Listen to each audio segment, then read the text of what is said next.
L'Allemagne et les États-Unis vont livrer 5 systèmes de défense aérienne patriotes à l'Ukraine. De son côté, Volodymyr Zelensky annonce la tenue de nouveaux pourparlers entre Moscou et Kiev à Istanbul mercredi. L'armée israélienne a lancé lundi sa première opération terrestre à Deir al-Balah, au centre de Gaza, un jour après avoir ordonné l'évacuation de la zone. Le gouvernement syrien a commencé lundi à évacuer des familles bédouines de la ville de Soueïda, suite aux affrontements communautaires qui ont fait des centaines de morts la semaine dernière. Un avion de l'armée de l'air bangladaise s'est écrasé sur une école à Dacca. Au moins 20 personnes ont été tuées, pour la plupart des écoliers. Téhéran confirme une réunion avec Pékin et Moscou sur son programme nucléaire avant les négociations avec la France, l'Allemagne et le Royaume-Uni. L'Iran craint une réimposition des sanctions. C'est une annonce attendue depuis plusieurs semaines. L'Allemagne et les États-Unis vont livrer 5 systèmes de défense aérienne patriotes à l'Ukraine. La nouvelle a été confirmée par le ministre allemand de la Défense à l'issue de la 29e réunion du groupe de contact pour la défense de l'Ukraine, dite format Rammstein. Berlin promet également une livraison rapide et un ravitaillement en munitions. Kiev accueille cette décision avec soulagement. Air defense, especially Patriot and PAC-3 missiles, along with ammunition, are crucially important to us. Russian terror is continuing, so we need to strengthen our air defense. I request the US to make these weapons available for purchase and our European partners to extend all the needed financing for their procurement. Le Royaume-Uni et l'Allemagne se sont également engagés à fournir 220 000 obus pour le système antiaérien Gepard. Les deux pays financeront aussi la fourniture de drones. This sends a clear message to Putin. Dragging out the war will come at an ever higher cost to him. Ukraine will continue to successfully defy Putin's war machine and will weaken it a little more every day. It is our duty, colleagues, and our obligation to actively support our Ukrainian friends in this regard. Lors d'une précédente réunion à Rome, Volodymyr Zelensky a déclaré que l'Allemagne payerait pour 2 des systèmes, tandis que la Norvège a accepté d'en fournir un. Le président ukrainien a également annoncé la tenue de nouveaux pourparlers entre Kiev et Moscou à Istanbul ce mercredi. L'armée israélienne a lancé lundi sa première opération terrestre dans la ville de Deir al-Balah, au centre de Gaza. Dans le même temps, des frappes ont touché plusieurs camps de réfugiés dans différentes zones de l'enclave, y compris à Deir al-Balah. Ces frappes interviennent un jour après qu'Israël a émis des ordres d'évacuation dans le centre de la bande de Gaza, affirmant que l'armée s'apprêtait à attaquer le Hamas avec force. Des vidéos montrent des habitants de Deir al-Balah quittant la ville pour se rendre à Al-Mawazi, une zone humanitaire des environs de Khan Younes qui a également été attaquée lundi. Deir al-Balah est l'une des seules zones de la bande de Gaza à avoir été relativement épargnée par les opérations israéliennes depuis le début de la guerre en octobre 2023. La ville accueille des centaines de milliers de Palestiniens déplacés et constitue l'un des principaux centres opérationnels de Gaza pour la distribution de l'aide. Tsahal a précédemment déclaré que ses troupes étaient restées à l'écart de Deir al-Balah parce qu'elles soupçonnent que des otages y soient détenus. L'État hébreu a annoncé dimanche que cette nouvelle opération terrestre coupera l'accès entre la ville et le sud de l'enclave.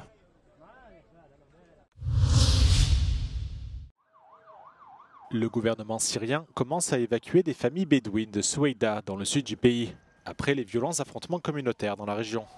Selon les médias d'État syriens, le gouvernement s'est coordonné avec les autorités de cette ville à majorité druze pour faire venir des bus afin d'évacuer quelques 1500 bédouins. Les affrontements entre les deux communautés ont fait des centaines de morts la semaine dernière et ont donné lieu à des frappes de Tsahal, qui soutient les Druzes, contre les forces de Damas qui s'étaient rangées du côté des Bédouins sunnites. Mercredi dernier, un cessez-le-feu a été conclu sous l'égide des États-Unis et les clans bédouins ont depuis annoncé qu'ils allaient retirer leurs combattants de la région. L'envoyé spécial des États-Unis en Syrie, Tom Barak, s'est félicité de cette annonce, tout en exhortant le gouvernement d'Ahmed al-Shara à assumer ses responsabilités. You have existing minorities and tribes that have lived most of their children's lives in chaos in another government. So when things happen, they resort to their tribe. It's individual, family, tribe, and then nation last. So what's happened is horrible. It's unthinkable. And the hope is that out of this, a consolidation of these issues occurs quicker.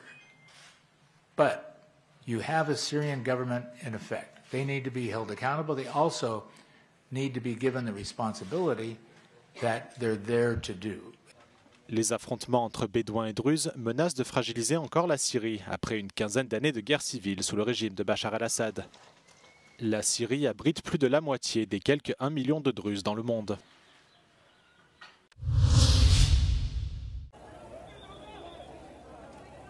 Un avion de chasse de l'armée de l'air bangladaise s'est écrasé ce lundi sur une école dans le nord de Dhaka, tuant au moins 20 personnes et en blessant plus de 171 autres, selon le dernier bilan des autorités locales. La plupart des victimes sont des écoliers âgés de 8 à 12 ans.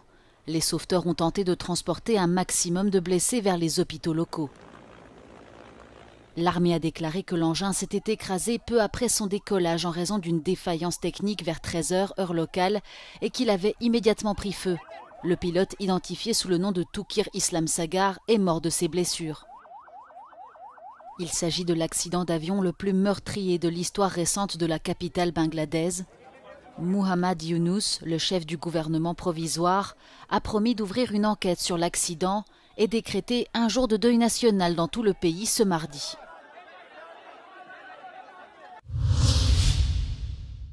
Téhéran confirme une réunion avec Pékin et Moscou ce mardi pour discuter de son programme nucléaire et du risque de réimposition de sanctions. Celle-ci précède les négociations entre le régime iranien, la France, l'Allemagne et le Royaume-Uni, prévues vendredi. Ces trois pays européens ainsi que la Chine et la Russie faisaient déjà partie des principaux acteurs de l'accord sur le nucléaire iranien de 2015. Celui-ci est finalement tombé à l'eau avec le retrait des États-Unis en 2018.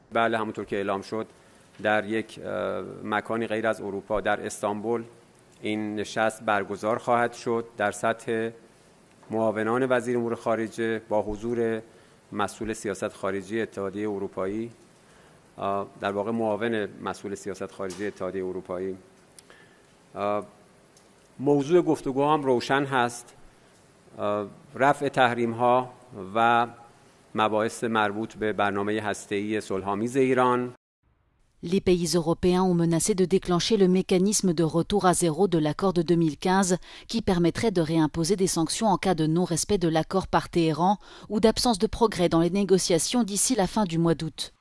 De son côté, le ministère iranien des Affaires étrangères a annoncé qu'aucun de ces trois pays n'avait de qualité juridique, politique et morale pour invoquer de tels mécanismes et assuré que Téhéran se coordonne en permanence avec Pékin et Moscou sur la manière d'empêcher la mise en œuvre de ces mesures ou d'en atténuer les conséquences.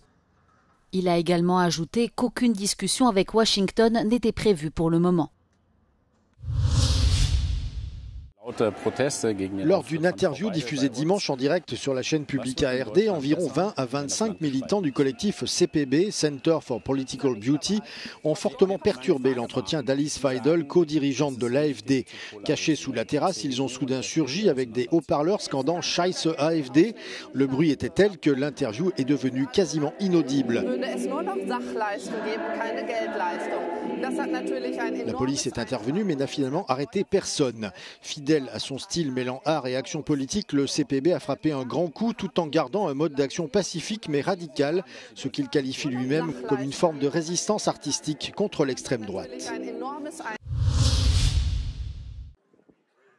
80 ans de beauté retrouvée. Cet été, la vieille ville de Varsovie célèbre l'anniversaire de sa reconstruction. Dès le début de la Seconde Guerre mondiale, la rive gauche de la capitale polonaise, où se trouve le centre historique, a été pratiquement démolie. Wokół nas, gdzie dzisiaj widzimy pięknie odbudowane kamienice, było po prostu morze ruin i szkielety domów. To wyglądało strasznie. Ale zanim jeszcze zakończyła się II wojna światowa, już podjęto decyzję, że nie przenosimy stolicy nigdzie, tylko odbudowujemy miasto. La vieille ville ressemble aujourd'hui comme deux gouttes d'eau à ce qu'elle était avant la guerre, grâce au travail acharné des associations des défenseurs de l'environnement local. Ta decyzja była bardzo dyskusyjna, dlatego że były pomysły takie, żeby tutaj zbudować coś kompletnie nowego, do tego stopnia wszystko było zniszczone. Ale Jan Zachwatowicz, konserwator warszawski, przekonał władze do tego, że odbudowanie Starówki w jej historycznej formie jest bardzo ważne dla tożsamości nie tylko warszawiaków, ale całego kraju. I tak się stało. La place du marché de la vieille ville a été inaugurée en grande pompe en 1953 et depuis les habitants de la capitale ont pris l'habitude de célébrer cet anniversaire. Cette année, pour la 72e édition, 30 institutions qui opèrent dans le centre ont préparé un festival avec de nombreux artistes nationaux et internationaux. Au total, 100 événements ont lieu dans la vieille ville pendant 2 jours. Comme promis lors de la conférence sur les océans à Nice en juin dernier, Kyriakos Mitsotakis a annoncé la création de 2 nouvelles aires maritimes protégées en mer Ionienne et dans l'archipel des Cyclades, en mer Égée du Sud. Le Premier ministre grec a précisé que le chalutage de fond, néfaste pour les écosystèmes marins, y serait interdit. These parks will be among the largest marine protected areas in the entire Mediterranean. They will allow us to meet the target of protecting 30% of our territorial waters by 2030, way ahead of schedule. And perhaps, most importantly, inside these marine zones, the hugely damaging practice of bottom trawling will be banned. Working with local communities, local fishermen, scientists, but also global partners, we will make these parks examples of what is possible. By doing this, Greece can be a voice for the sea, in Europe, but also beyond. Because when we protect our ocean, we protect our own future. Outre son objectif environnemental, cette mesure revêt également une dimension diplomatique. Athènes entend réaffirmer son rejet de l'accord turco-libyen portant sur la délimitation d'une zone économique exclusive entre Ankara et Tripoli, conclu sans tenir compte des droits maritimes grecs. Cette zone comprend d'importants gisements gaziers.